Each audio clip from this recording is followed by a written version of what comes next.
Magandang araw sa iyo, Papa Dudut. It's a blessed day to you and to your show. Salamat sa maraming inspirasyon na naibabahagi mo sa iyong mga taga-subaybay.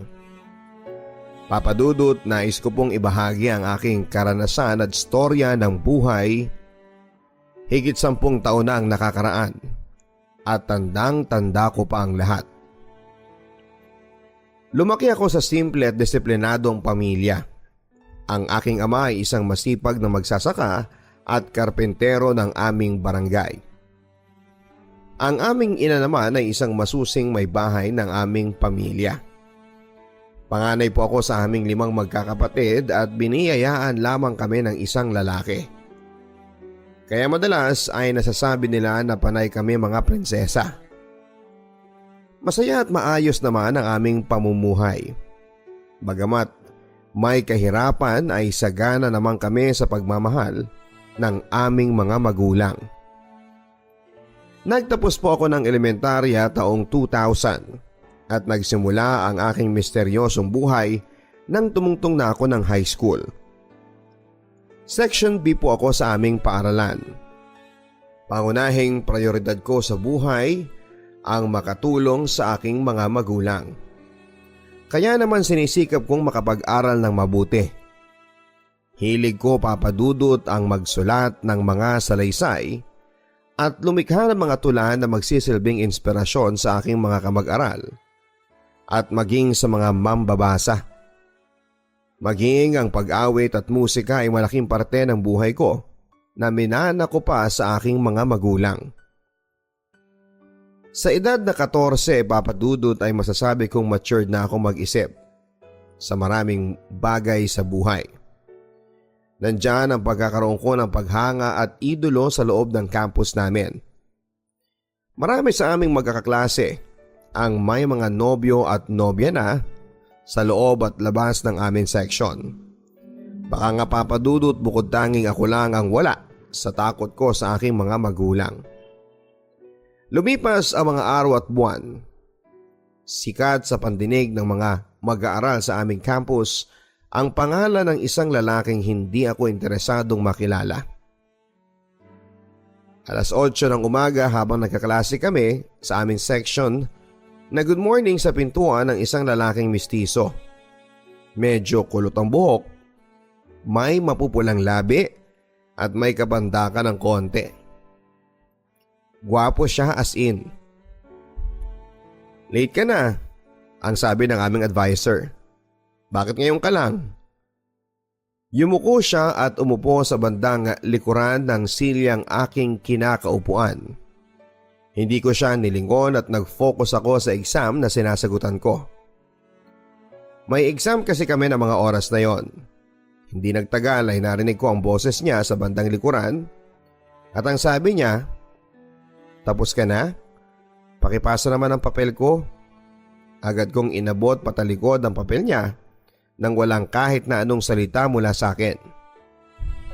Di ko inaasahang tignan ang kanyang buong pangalan sa test paper. Siya pala si Roy.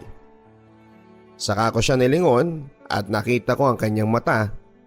Nakita ko na may pagkamahiyain siya, pero napakagandang pagmasdan ang kanyang maamong mukha, lalo na ang kanyang mga labi. Lumipas ang mga araw, 2 o 3 beses ko lang siyang nakita sa loob ng aming section mula noon. Napag-alaman ko na meron pala siyang back subject na inaatenan sa ibang year at section. Natapos ko ang 1 taon ko sa high school nang may pagsisikap at masaya naman ako. Marami akong mga naging bagong kaibigan na tulad ko rin ay mga awit. At kung minsan ay sama-sama pa kaming bumubuo ng isang komposisyon ng kanta. At nawala na rin sa paningin ko ang lalaking may malaanghel na mukha. Nakakatawa mang isipin pero sa tuwing nai-imagine ko siya, para bang interesado ako sa kanya. Sa totoo lang, Papa Dudut, ay bibihira akong magkagusto o magkatipo sa isang tao. Importante kasi sa akin kung ano ang pagkatao bago ko siya iduluhin o mahalin. Minsan sa isang grupo ng usapan ay narinig ko nang hindi sinasadyang kanyang pangalan. at nagulantang ako sa aking mga narinig. Si Roy ba? Oo, basag ulo yun. Tapos adik pa. Lagi namin kajaming yun. Madami pang chicks yun pre. Astig yun pero simple lang. Punong-puno ako ng pagkadismaya sa pangalan at pagkatao niya, Papa Dudut. Pakaramdam ko tuloy ay napakasama niyang tao at walang kinabukasan na naghihintay sa kanya. Pero sa kabilang bahagi ng aking puso noon ay nandoon ang panghihinayang. Naalala ko tuloy ang malambing niyang boses at malamlam niyang mga mata nang kausapin niya ako para magpasa ng papel.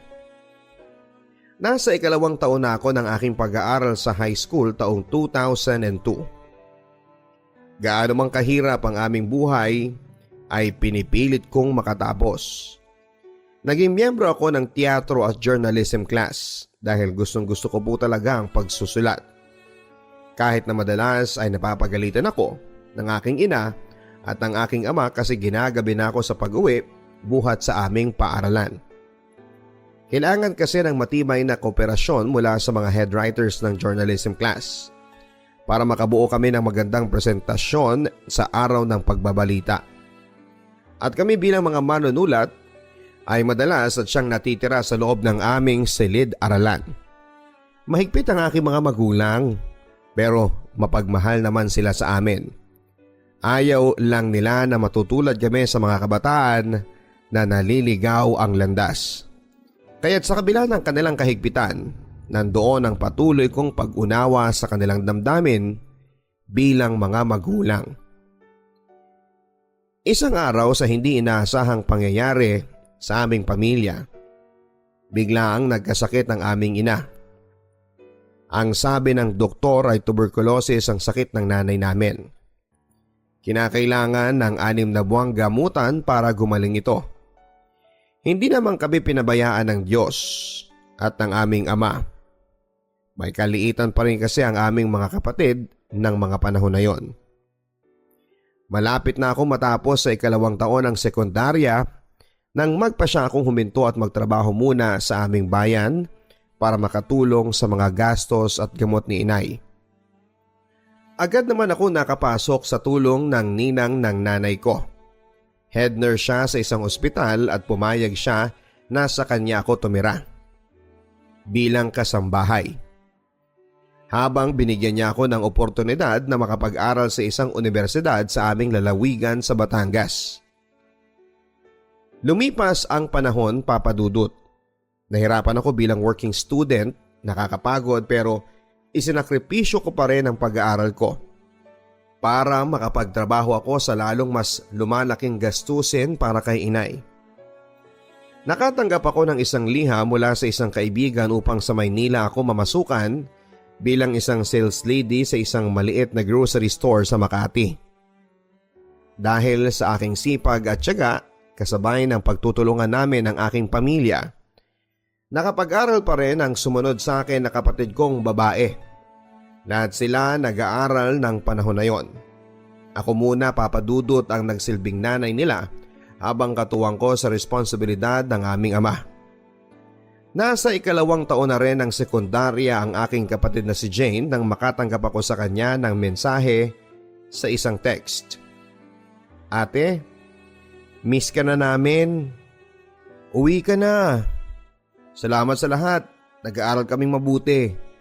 Mag-ingat ka raw lagi, sabi ni tatay at ni nanay.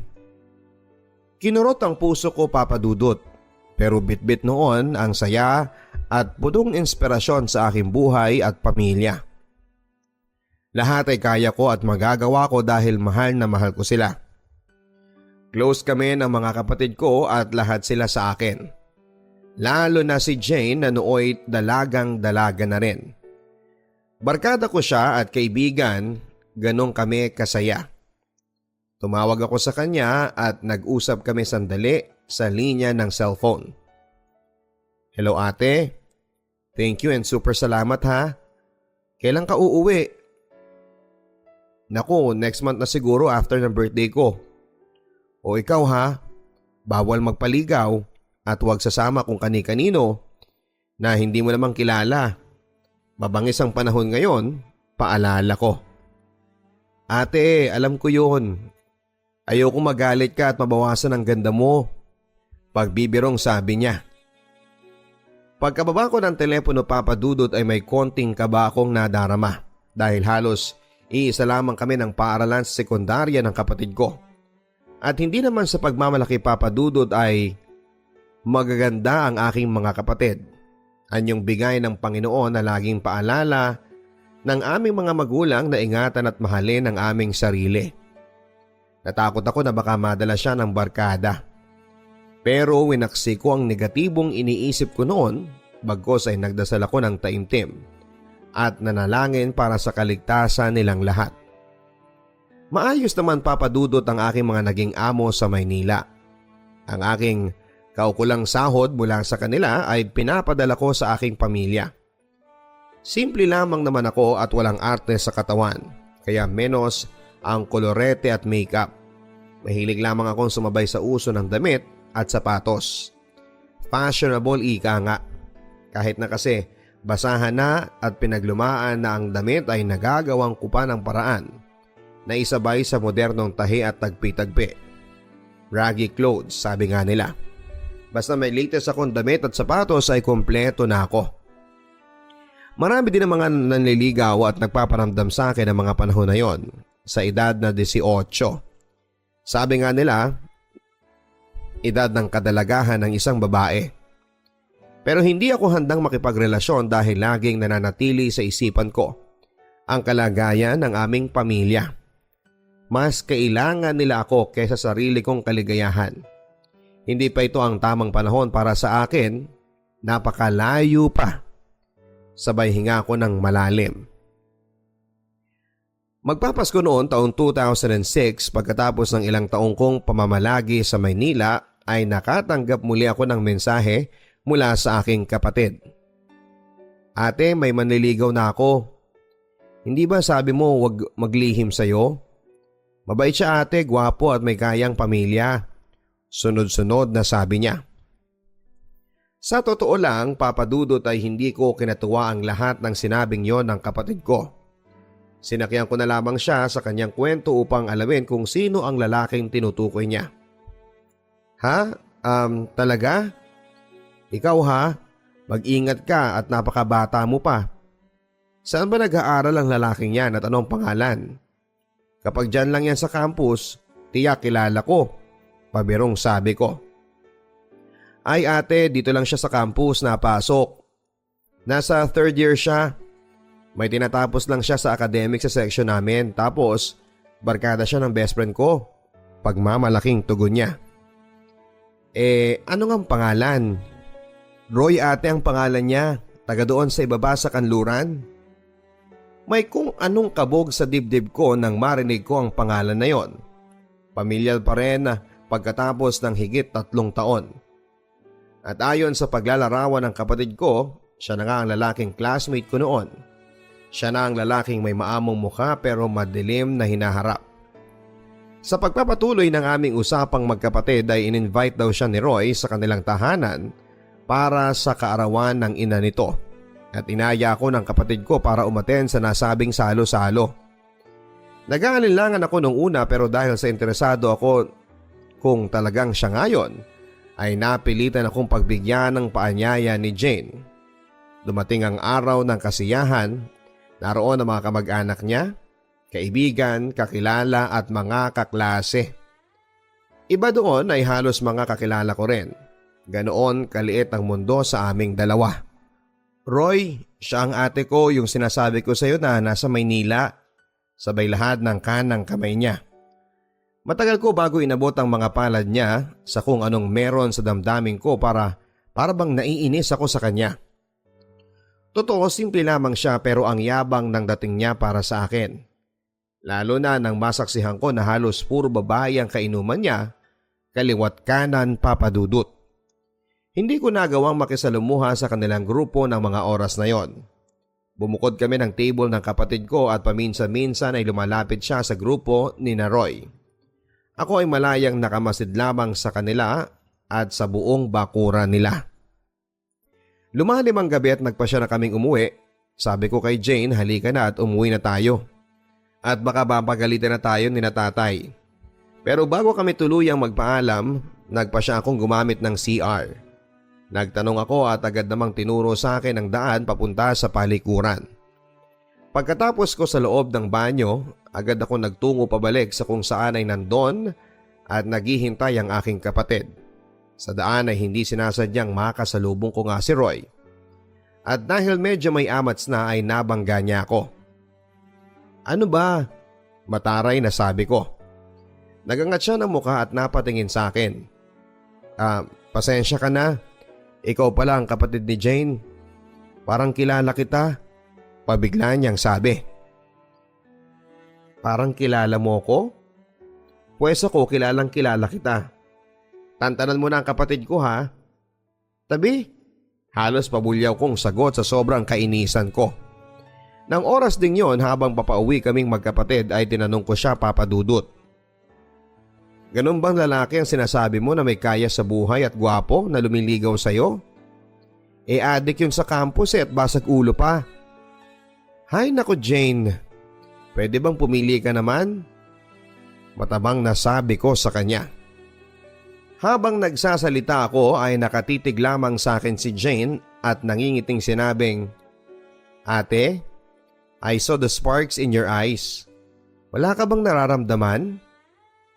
Kitang-kita sa mga mata mo na selos na selos ka dun sa mga babaeng nakapaligid kay Roy. And ha, nakikita ko kayo nang nagkabangga kayo. Palabas ng palikuran. Grabe mo siyang tarayan. Ano bang ginawa sa'yo ng tao at parang ang laki-laki ng galit mo sa kanya?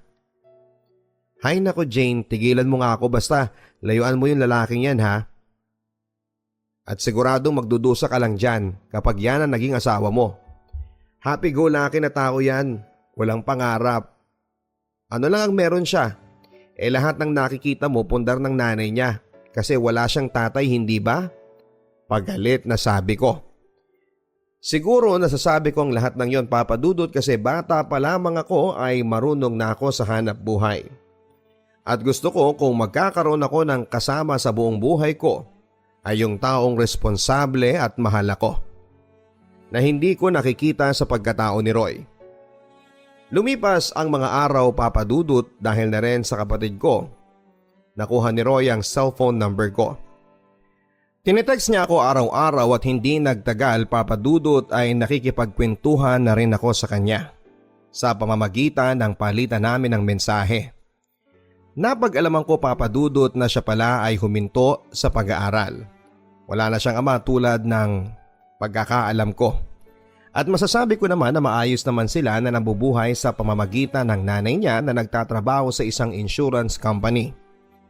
May mga lupain din sila na pinagkukunan ng konting puhunan ng nanay niya. Yun nga lang ay spoiled brat siya sa pamilya. At sabihin na natin na lumaki silang magkakapatid na hindi close sa isa't isa. Naging magkaibigan kami ni Roy. Barkada at hindi nagtagal ay formal siyang nanligaw sa akin. Ngunit agad ko ring tinanggihan. Sinabi ko na lang sa kanya na maraming babae yung handang makipagrelasyon samantalang ako ay hindi pa. Kontento na ako sa pamilya ko. Ngunit sadyang mapagbiro ang panahon at pagkakataon. Isang pangyayari sa buhay ko ng taon ding yon ang hindi inaasahan na siyang babago sa aking kapaligiran. Isang party ulit ang naganap sa bahay nila Roy. Imbitado kaming magkapatid at buong barkada. Masaya, maingay, maraming tao. Kahit si Jane ay nakikisaya din sa grupo nila Roy. Hindi nagtagal ay lumapit sa akin ang kapatid ko. Inaya ako na umupo sa grupo nila kung saan ay andon si Roy. Lumapit ako at ipinakilala niya sa mga pinsan niya at kaklase na karamihan ay kakilala ko rin. Matagal din tayong hindi nagkita, sabi niya. Oo, 4 na taon din, matipid ko namang sagot. Maya-maya pa ay nagpahangin ako habang binabantayan ko sa malayo ang sister ko. Medyo mainit na rin kasi ang tenga ko dala ng hard drink na sinat namin during that time.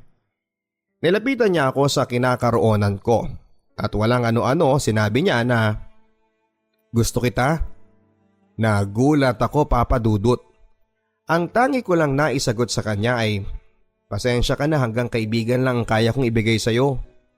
Maya-maya pa ay nilapitan ko na si Jane at inakay ko na papunta sa loob. Kasi inaantok na siya dala ng kanyang nainom. Agad naman akong nakiusap sa nanay ni Roy kung saan ako pwedeng patulugin ng sister ko. Maluwang naman sa kanya na ipinagkaloob sa amin na sa tabi ng mother niya patulugin ng sister ko para sa kasiguraduhan niya. At pagkatapos noon ay bumalik na ako kung saan kami ng grupo nagsimula.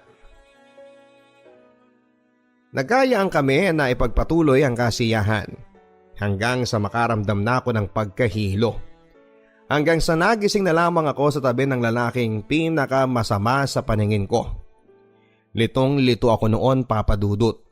Takot at hindi maipaliwanag na kabog ang meron sa dibdib ko. Niyakap niya ako at sinabi na huwag kang matakot at haharapin natin to. Umiyak ako ng umiyak, Papa Dudut, at sa totoo lang, fighter ako. Kaya bibihira akong luluha, pero nang pagkakataon na yon, parang gusto kong mamatay. May nangyari sa amin pero pinagtataka ko. Sa kabila ng takot ay wala sa utak ko ang pagsisisi. Nang araw ding yon ay umuwi kami at samot-saring pagalit na salita ang naranasan ko sa nanay ko. Masasakit na salita na siyang gumising sa akin sa pagkakamali na nagawa ko. Hindi ako handa sa maaaring patunguhan ng nangyari sa amin, Papa Dudut. Tinext ko si Roy pagkat nagwala na ng husto ang aking mga magulang.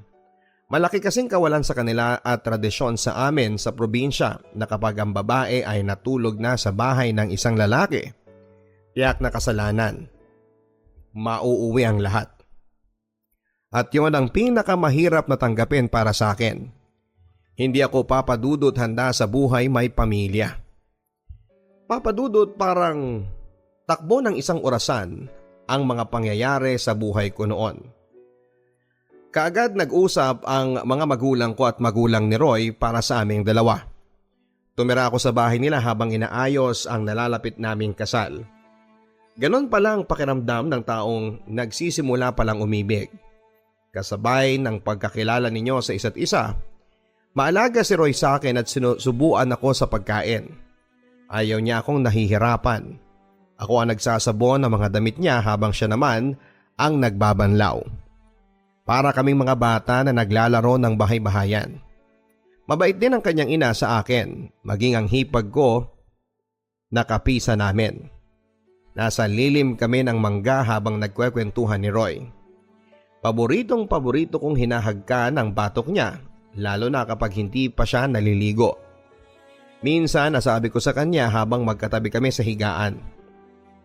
Paano, Roy, kung dumating yung panahon na ma-realize natin na hindi pala tayo? Anong gagawin mo? Papa Dudut, tinitigan niya ako at sinabing, dumating man ang panahon na yon, mananatili ka at hindi ka mawawala dito. Sabay turo sa kaliwang dibdib niya. May mga gabi, Papa Dudut, habang naririnig ko ang musika sa loob ng aming silid na awitin ni Bryan Adams na everything I do it for you. Tinititigan ko ang maamon niyang mukha habang nakapikit siya at natutulog. Mahal ko na siya, Papa Dudut, at hindi ko maitatanggi yon sa sarili ko. At naisip ko na bakit hindi na lang siya binigay sa akin sa panahong handa na ako. Hinalikan ko siya, Papa Dudut, at nahimlay ako sa kaliwang braso niya habang yakap-yakap ko siya. Napakasarap ng pakiramdam ng nagmamahal sa isang estrangherong tao sa buhay ko. Pero selosong tao si Roy. Kaya naman maingat ako. Alam kong palikero siya, pero siguro nga iba kapag totoong mahal ka at mahal mo. Sa paglipas ng buwan, habang papalapit ang araw ng aming kasal, hindi na ako mapakali. Nag-iisip pa rin ako, pero sa tuwing nandyan si Roy sa tabi ko, nalilimutan kong harapin ang bukas. Malambing siya, hinahatid sundo ako sa bahay namin kapag gusto kong makita ang mga magulang ko. Minsan pa nga ay umalis na ako nang hindi nakapagpapaalam sa kanya kasi ayoko na siyang istorbohin sa pagtulog niya. Pero maya-maya na lang ay nandyan na siya sa aming bakuran sakay ng bisikleta niya para sunduin ako at iuwi sa bahay nila. Namamasyal kaming magkasama sa lugar nila at mga kamag-anak. Nabuo ang aming samahan na parang kami ay ibong ligaw na naghahanda sa aming patutunguhan. Pero sa kabila ng aming masasayang samahan, Papa Dudut, ay natuldukan yon. Nang minsang magtalo kami at saktan niya ako dahil lang sa selos. Ilang linggo na lang ang hinihintay para sa takdang araw ng kasal namin. Hindi ko natanggap ang pananakit niyang yon sa akin, Papa Dudut. At doon ako nagpasyang iwan siya at hindi ituloy ang nakatakdang kasal. Sobra akong nasaktan, Papa Dudut, kasi sa totoo lang siya ang unang lalaking minahal ko ng sobra sa buong buhay ko. Taong 2007 na isinilang ko ang isang malusog na batang babae at sinunod ko ang pangalan sa kanya. Bago ko pa isilang ang aming anak ay muli niya akong sinuyo upang makipagbalikan sa kanya, pero pinili ko na itayo ang sarili kong mag-isa. Sa tulong ng aking mga magulang at pagsisikap ko, 6 na taon kong naitaguyod ang buhay naming mag-ina nang wala siya. Mapaglarong tunay ang tadhana. Taong 2003, muling nag-cross ang landas namin ngunit kapwa na kami may kasama sa buhay. Kumusta ka na? Kumusta na ang anak natin? Muling nagbalik sa akin ang ala-ala ng lahat, Papa Dudut. At aaminin ko po na punong-puno ako ng hinanakit sa kanya na hindi ko magawang tumingin sa kanya sa sobrang hinanakit para sa anak namin. Okay lang na kinalimutan niya ako, wag lang ang anak namin. Humingi siya ng tawad sa akin at hiningi ang pagkakataon na makita ang anak namin. Katwiran ko ay hindi kasalanan ng anak anumang meron sa kanilang mga magulang. Mula noon ay muli kaming naging magkaibigan para na rin sa anak namin. May anak na rin siya sa babaeng kasama niya sa buhay. Nagkikita kami at minsan ay binabalikan ng aming kwentuhan ang aming mga nakaraan. Alam mo, kung hindi mo ako iniwasan, sana tayong magkasama ngayon. Sana ikaw pa rin. Minahal kita, akala mo lang hindi eh. Napaiyak ako, Papa Dudut, sabay iyakap ko rin sa kanya. Ramdam na ramdam ko, Papa Dudut, ang lakas ng tibok ng puso niya. Mahal ko pa rin siya. Nag-uusap kami ng masinsinan at sinabi ko sa kanya na pakasalan niya na ang babaeng lubos na nagmamahal sa kanya at humingi na rin ako ng tawad sa kanya. Emosyonal ang gabing yon at sa huli hindi namin napigilan ang aming mga sarili upang muling ipadama sa bawat isa ang aming nararamdaman. Ang yakap at mga halik niya ang nagsilbing hugas sa mga sakit na aking naramdaman ng mga panahon na wala siya sa piling naming mag-ina. Taong 2015, Papa Dudut, ay kinasal siya sa babaeng makakasama niya habang buhay. Nabalitaan ko yon at aaminin ko na napaiyak ako. Pero pagkatapos noon ay magkasabay kami ng aking ina na naglalakad patungo sa malawak na dalampasigan. Pumikit ako doon at sinabi sa sarili ko na minahal din kita ng sobra-sobra. At mananatili ka dito sa puso ko habang buhay namin ang anak natin. Sa kasalukuyang panahon, Papa Dudut, ay dalaga na ang aming anak at kailanman ay hindi ko inilihim sa kanya ang buhay namin ng papa niya. Nagtatrabaho ako bilang private home caregiver nurse at masaya ako sa buhay kasama ang aking anak at pamilya. Ang aming kasaysayan ni Roy ay mananatili na lamang sa isang nakatiklop na aklat ng kahapon. Maraming salamat, Papa Dudut, at nawa ay naging inspirasyon ang aking kwento sa nakakarami. Nagpapasalamat, lubos na gumagalang, Mavic. Isang magandang araw po sa inyong lahat. Bago po tayo magsimula, hayaan niyo pong i-invite ko kayong lahat na tumutok sa aking YouTube channel. I-like, share at mag-post ng comments sa episode na ito. Dear Papa Dudut, itago niyo na lamang po ako sa pangalang Olivia. Lumaki po ako sa probinsya ng Mindoro pero dito na nagpatuloy ng pag-aaral sa Caloocan. Lumipat kami dahil sa kahirapan. Lumaki ako nang naghahanap ako ng kalinga ng mga magulang, lagi po akong umiiyak. Kasi gusto kong maranasan na maramdaman ang isang tunay na pagmamahal. Namulat po ako sa buhay na laging nag-aaway ang aking mga magulang hanggang sa nagkahiwalay sila. Noong naghiwalay ang mga magulang ko ng panahon na yon, naghanap ako ng taong magmamahal sa akin. May nakilala kong isang lalaki na itago na lang natin sa pangalang Dan. Nagkakilala kami sa Facebook at noong una na nagkapalagayan kami ng loob ay nag-uusap kami sa mga nangyayari sa araw-araw na buhay namin. Hanggang sa na-fall kami sa isa't isa at naging kami na nga. Nang mga panahong in love kami sa isa't isa ay walang linggo na hindi kami nagkikita. Nasa 3rd year college ako noon at siya naman ay nasa 4th year high school or grade 10. Magkaidaran lamang kami noon, same kaming 18 years old nang nagkakilala kami. Tinitipid ko ang baong ko noon na bigay sa akin ng mga magulang ko para pag nagkikita kami may panggastos kami. Siya naman ay working student siya, nagwo-work siya sa isang manufacturing company. May nararamdaman siya dahil sa pagbubuhat niya ng mabibigat. Lagi niya sa akin sinasabi yon kaya nagwo-worry ako sa kanya.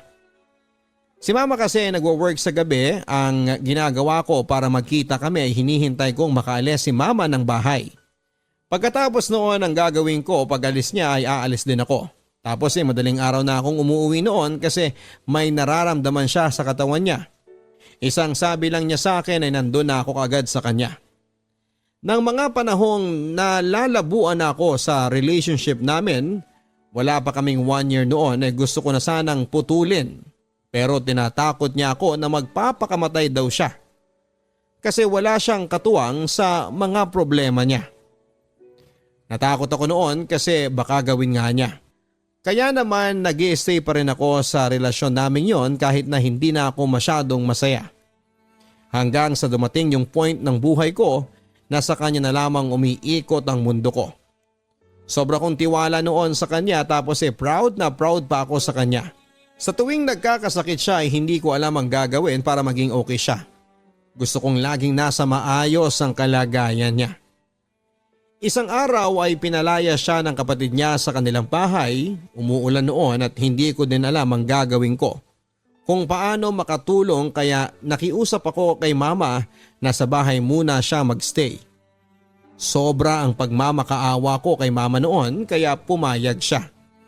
Noong nasa bahay na siya, sobrang strict niya sa akin noon pagkatapos ng klase ko. Uwi agad at hindi na ako nakikipag-jamming sa mga friends ko. In short ay sa kanya na lamang umikot ang mundo ko.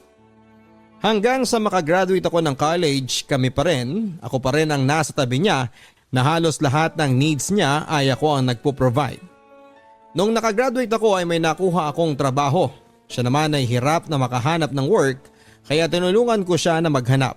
May nakita ko sa Facebook at ang sabi ko sa kanya, applyan niya kinabukasan. Inaplayan niya at ayon natanggap naman siya sa isang kilalang supermarket. Yung mga pang requirements niya ako ang nag-provide para makapag-work na kaagad siya. Ayaw ko kasi na nakikitang nadadown siya sa sarili niya. Lahat ay ginagawa ko para maging okay lang siya. Hindi ko na rin iniisip ang sarili ko noon.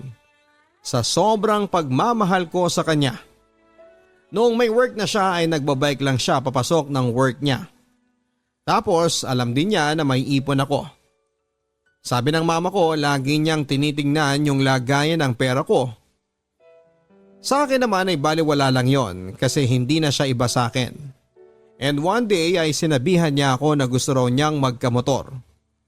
So ako naman, mahal, isang sabi lang niya ay oo agad ako. Pero utang naman yon. Bumili siya ng motor second hand cash yun na nabili niya. Nung nakabili na siya ng motor ay masaya ako sa kanya kasi masaya siya. Dito pa din siya noon nag-i-stay sa bahay pero hindi kami magkatabing natutulog. Nang may motor na siya ay gusto ko naman na makasakay sa motor niya. Yung maihatid lang niya ako sa work ko. Nung una okay pero makalipas ang ilang linggo ay nagbago siya.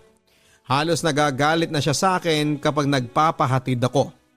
Ang pasok niya ay 1 p.m. to 10 p.m. Ako naman ay 8 a.m. to 5 p.m.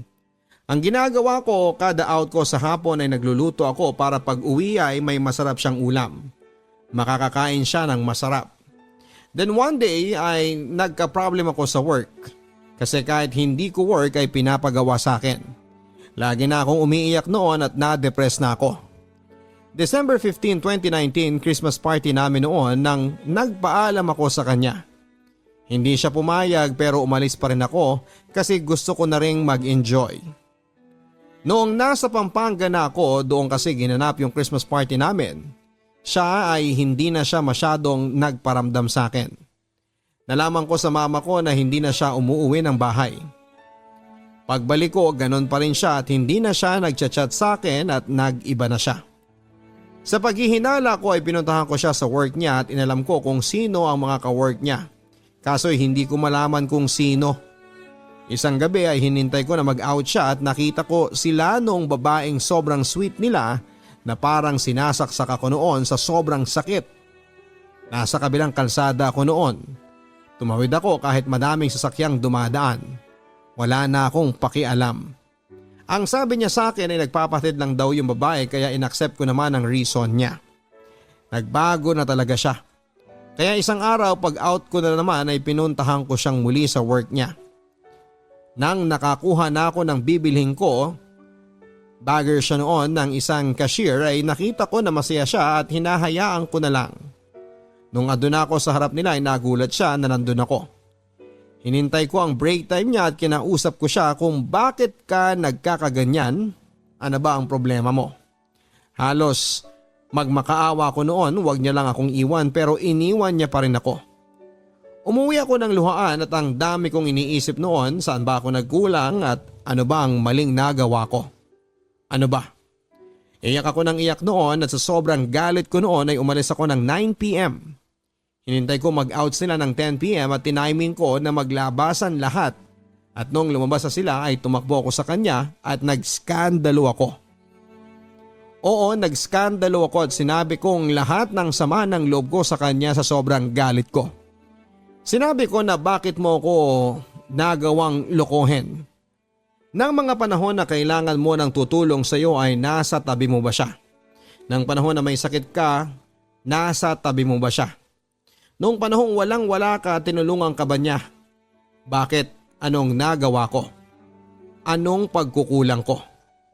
Habang sinasabi ko yon ay iyak na ako ng iyak. Nang mga panahon na yon ay wala akong pakialam sa iisipin ng mga tao sa sobrang sakit na nararamdaman ko. Yung helmet na hawak niya ay itinapon ko sa sobrang galit ko tapos yung bag ko ay binato ko sa kanya. Hanggang umalis na yung mga tao noon, kami na lang ang nandun. Yung babae nakalimutan ko na rin kasi sa sobrang galit ko noon sa kanya. Sa sobrang galit ko sa kanya, binuntong ko ang lahat. Nagse-cellphone siya noon at naagaw ko ang cellphone niya. Nakita ko na ang convo nila ng babae at sobrang sakit. Kasi yung taong sobra mong pinagkatiwalaan, yung taong sobrang minahal mo ay niloloko ka pala. Habang wala ako, na nasa Christmas party ako, siya pala ang kasama. Kaya pala hindi na siya nagchat-chat dahil sila ang magkasama. Halos mamatay ako sa sobrang sakit. Sa sobrang tanga ko kahit niloloko na niya ako ay nagmamakaawa pa rin ako sa kanya. Na wag na niya akong iwan kaso ay binaliwala niya ako. Pinalabas niya na nabuntis yung babae kaya gumuho ang mundo ko noon. At nang umalis siya sa amin, naghiwalay na nga kami at lumipat siya sa kapatid niya. Noong nag-resign ako sa trabaho ko ay araw-araw umiinom ako. Wala ako sa sarili ko at iyak lang ako ng iyak.